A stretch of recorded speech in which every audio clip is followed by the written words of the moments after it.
Hello दोस्तों, मैं हूं उपेंद्र कुमार गर्ग और आपका स्वागत है आपके चैनल इंस्टीट्यूट टाइम में। कुछ ये शब्द आपको दिख रहे हैं, कुछ लोग समझ पा रहे होंगे कि ये क्या है, कुछ लोग गैस करने की कोशिश कर रहे होंगे।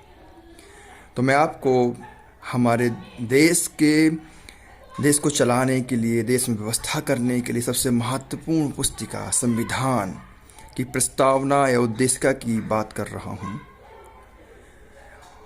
संविधान के निर्माण में जो महत्वपूर्ण विचारधाराएं उद्देश्य थे वह उद्देशिका में सम्मिलित किए गए हैं।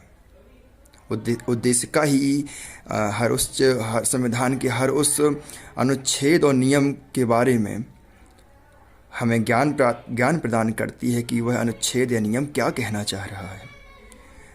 चलिए तो मैं बात करता हूँ कि उद्देशिका में क्या कहा गया है, क्यों है उद्देशिका महत्वपूर्ण, या किस तरह से हमारे पूरे संविधान को वर्णित करती है। तो सर्वप्रथम आप देख रहे होंगे कि प्रथम लाइन में लिखा है संपूर्ण प्रभुत्व संपन्न समाजवादी पंथ निरपेक्ष लोकतांत्रिक गणराज्य। तो हमारे संविधान निर्माताओं ने एक कल्पना की है कि यदि भारत होगा तो किस तरह से होना चाहिए, क्या होना चाहिए भारत को। तो उसके लिए कहा गया कि हमारा भारत संपूर्ण प्रभुत्व संपन्न समाजवादी पंथ निरपेक्ष लोकतांत्रिक गणराज्य, इन विचारधाराओं से प्रेरित होगा, इन विचारधाराओं पे चलेगा। अब हम बात करते हैं कि उद्देशिका में ही वर्णित है कि किस तरीके से, किस तरह के न्याय की बात की जाए। तो उद्देशिका में 3 प्रकार के न्याय बताए गए हैं, जिसमें सामाजिक, आर्थिक और राजनीतिक न्याय, जस्टिस की बात की गई है, social, economic and political justice.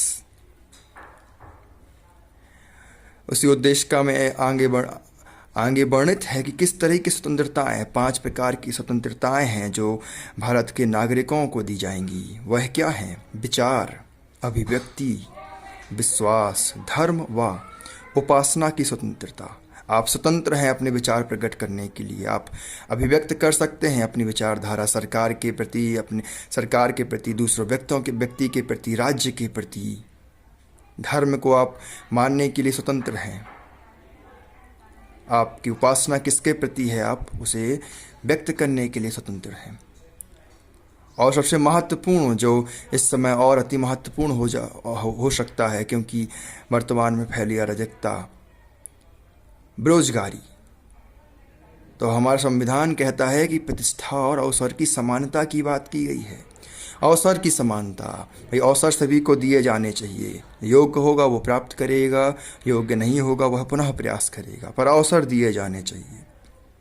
तो ये महत्वपूर्ण हो रहा है। हमारी उद्देशिका हमें बताती है कि किस तरीके से हमें संविधान ने क्या क्या दिया है, संविधान किस तरीके से चलेगा, किस तरीके से लागू होगा। थैंक यू दोस्तों। आगे आने वाली वीडियो में मैं और डिटेल से वर्णित करूँगा। Thank you.